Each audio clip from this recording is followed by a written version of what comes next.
Hello everyone, welcome to the 45th video of 1000 vocabulary from the Hindu। अगर आपको इसके पहले वाले वीडियोस देखने हैं वोकैबुलरी के तो आप आई बटन पर क्लिक करके देख सकते हैं। चलिए वीडियो शुरू करते हैं। पहला वर्ड है डिस्क्रिमिनेशन। डेफिनेशन है द अनजस्ट और prejudicial treatment of different categories of people specially on the grounds of race, age और सेक्स। इसका आसान सा मैं मतलब बताता हूं। भेदभाव भेदभाव करना तब समानता के हिसाब से ना देखना। नो इक्वालिटी, जिधर हम इक्वल की तरफ से, जहां हम इक्वल की तरह नहीं देखते। ये देखिए, ये परिंदा क्योंकि व्हाइट है, ये परिंदा क्योंकि सफेद है, इसको ये तीनों काले परिंदे वैसे नहीं देख रहे हैं जैसे वो एक दूसरे को देख रहे हैं। मतलब उनके मन में भेदभाव है। यूसेज में देखिए, विक्टिम्स ऑफ रेशियल डिस्क्रिमिनेशन। आपको पता है अभी भी यूएस में ब्लैक और व्हाइट लेके, जैसे इंडिया में आपका हिंदू मुसलमान, वो है रेस को लेके, और कभी कभी सेक्स को लेके भी। सेक्स मतलब क्या, मतलब मेल और फीमेल। हम मेल को एक्स्ट्रा प्रिविलेज नहीं देते हैं, बट फीमेल को एक्स्ट्रा प्रिविलेज मिलता है, कि वो भी एक तरह का भेदभाव ही है। अगला वर्ड है कॉन्शियसनेस। डेफिनेशन है the state of being aware of and responsive to one's surrounding. हमारे चारों तरफ क्या है क्या नहीं, वो हमको अच्छे से पता होना, उसको हम कॉन्शियसनेस बोलेंगे। अभी इसका मतलब क्या है? इसका मतलब है असलियत जो है, असलियत का मतलब हमको पता है, चारों तरफ क्या है क्या नहीं है वो हमको पता है, वही है कॉन्शियसनेस। देखिए यहां मैंने जैसे लिखा है, a subject which is also known as s, this is a cat, okay, this is a cat। देखिए यहां क्या लिखा है, ए cat as perceived by s, वो बिल्ली जैसा है हमको वैसा ही दिख रहा है। कभी कभी हमको हेलुसिनेशन होता है, ओके, मतलब हमको वहम होता है। हेलुसिनेशन मतलब वहम। अभी ये कहावत आपने सुनी होगी, जिसको सांप ने काटा हो, जिसको सांप ने काटा हो वो रस्सी देख कर भी डरेगा, ओके, वो रस्सी देख के भी डर जाएगा, भले ही वो सेम ना हो, बट वो रस्सी देख के भी उसको सांप की तरह लगेगा और वो डरेगा। वो है हेलुसिनेशन। और जो हम देखते हैं, एक बिल्ली को हम जब बिल्ली की तरह ही देखते हैं, दैट इज कॉन्शियसनेस। अगला वर्ड है एग्जैजरेट। डेफिनेशन है represent something as being larger, better और worse than it really is. यहां देखिए फोटो पे, ये मछली कितनी सी छोटी है, बट ये आदमी बता रहा है कि इतना बड़ा या फिर इतनी बड़ी मछली थी। ठीक है, मतलब क्या, बड़ा चढ़ा के बोलना। आपका दोस्त सोचिए मुंबई गया है, वो अमिताभ बच्चन जी के अमिताभ बच्चन जी के घर के सामने जाके उनको देख लिया, तो वो क्या बोल रहा है आपको कि मैं अमिताभ बच्चन जी से मिल के आ गया। That is exaggeration. वो एग्जैगरेट कर रहा है, क्या, बढ़ा चढ़ा के बोल रहा है। या फिर आपको आपका दोस्त बोल रहा है कि ये बाइक मत ले, क्योंकि ये बाइक बहुत ही बेकार है, इस बाइक का माइलेज है सिर्फ 12 किलोमीटर, ओके। तो वो आपको क्या बोल रहा है, पर आपको असली में पता चलता है कि, सोचिए, द बाइक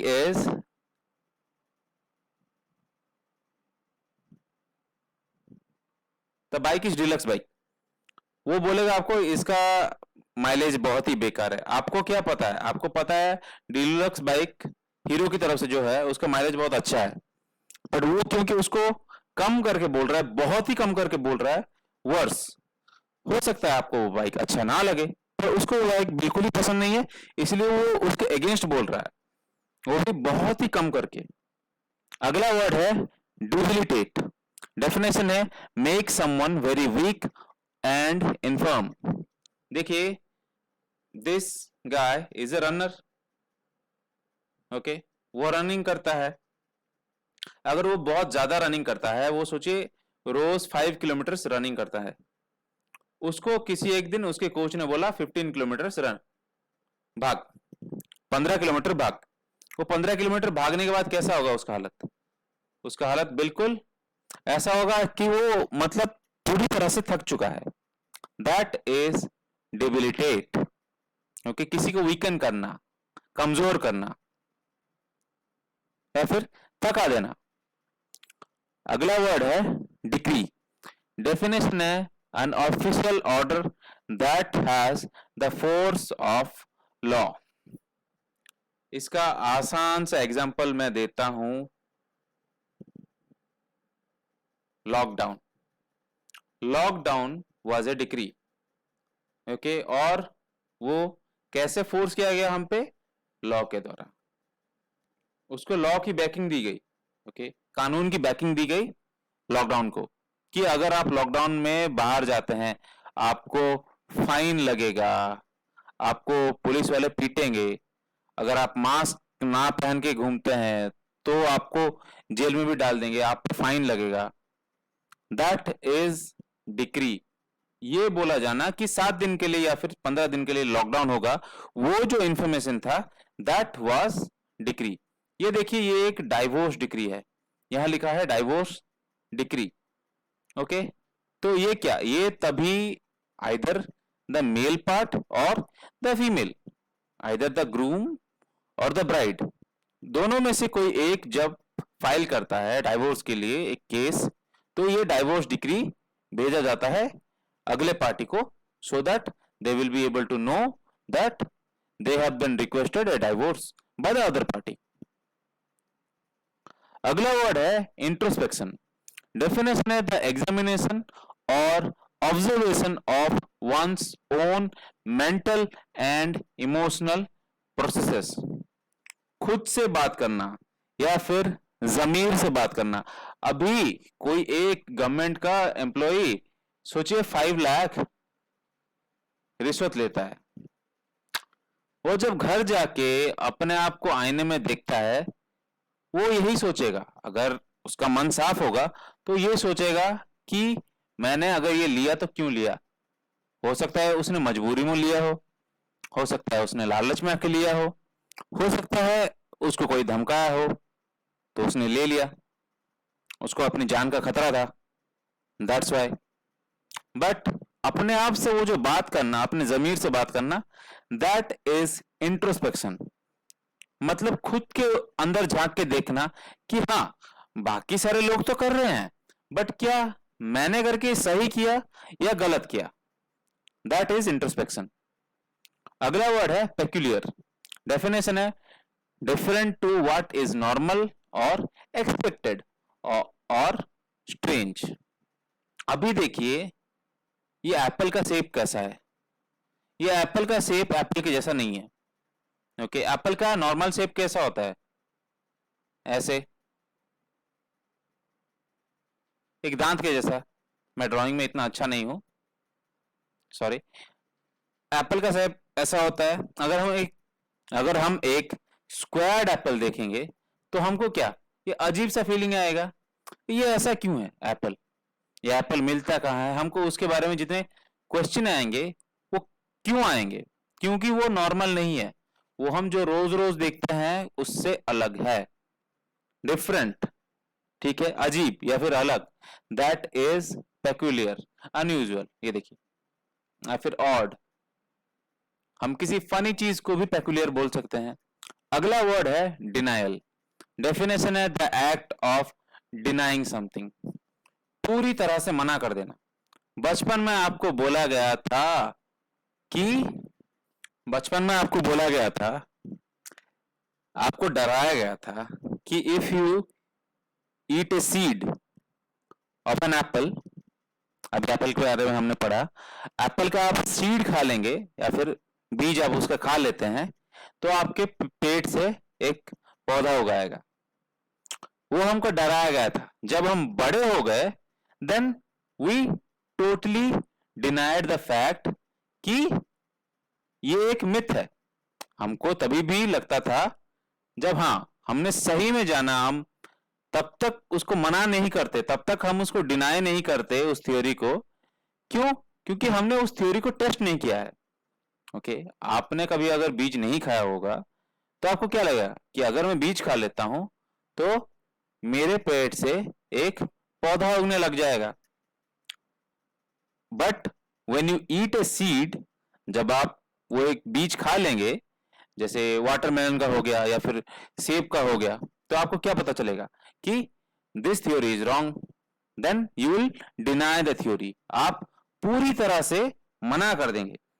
कोई भी आपको बोलेगा कि पेट में पौधा उगाएगा अगर तूने बीज खाता है, अगर तू बीज खाता है, तो आप मानने से ही मना कर देंगे। That is deny. अगला वर्ड है प्रोब्ड। डेफिनेशन है एक्सप्लोर और examine something specially with the hands और एन इंस्ट्रूमेंट। जांच करना, किसी चीज का जांच करना अपने हाथों से या with any instrument with the help of tools.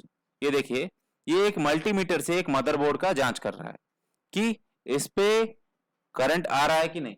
वो इस मल्टीमीटर से वोल्टेज या फिर करंट को चेक कर रहा है कि इसमें इलेक्ट्रिसिटी का फ्लो है कि नहीं। हम कभी कभी हाथ से क्या जांच करते हैं, अभी हमारे पैर में एक चोट लगा हुआ है, okay, cause due to an accident. Okay, तो द डॉक्टर, जो भी डॉक्टर होंगे वो पहले अपने हाथों से सर्च करेंगे ना, हाथों से जांच करेंगे। वो थोड़ी ना पूरा एक तरह से कैंची लाएंगे और आपके पैर में कट मार के देख लें कि नहीं पैर ठीक है कि नहीं। वैसा नहीं करेंगे, वो पहले अपने हाथों से जांच करेंगे, फिर वो टूल की मदद से भी जांच करेंगे। कैसे? आपको अगर सर्दी है, you have a cold, then he will use his stethoscope, ये जानने के लिए कि आपका जो हार्ट है या फिर आपके बॉडी में जो इंटरनल ऑर्गन्स है वो ठीक से फंक्शन कर रहे हैं कि नहीं। इसके लिए वो स्टेथोस्कोप से जांच करेगा, पर अपने हाथों का यूज करेगा। That is probed. अगला वर्ड है एनगल्फ। डेफिनेशन है of a natural force sweep over something so as to surround और कवर इट कंप्लीटली। हम जैसे बोलते हैं अपने आप को कि ओढ़ लो, क्या? चादर ओढ़ लो। ओके, चादर ओढ़ लो अपने ऊपर अगर तुम ठंड से बचना चाहते हो। वैसे ही अगर आग की लपटों ने एक घर को पूरी तरह से ओढ़ लिया है, ओके, मतलब उसके चारों तरफ उसको घेर लिया है, दैट इज एनगल्फ। ठीक है, आपका जो घर है वो सोचिए किसी ऐसे एरिया में है, आसपास एक नदी गई है, ठीक है। अगर 4-5 दिन तक मूसलाधार बारिश होगी तो वो नदी से फ्लड में कन्वर्ट हो जाएगा और आपके पूरे घर को एनगल्फ कर देगा। ये देखिए, फ्लड। फ्लड क्यों? फ्लड जब होता है तब पूरा एरिया को एनगल्फ कर लेता है, पूरा एरिया को कवर कर लेता है। इसी के साथ मैं आज का वीडियो खत्म करूंगा। Hope you are able to learn something. आपके साथ अगले वीडियो में मुलाकात होगी, तब तक के लिए थैंक यू एंड बाय।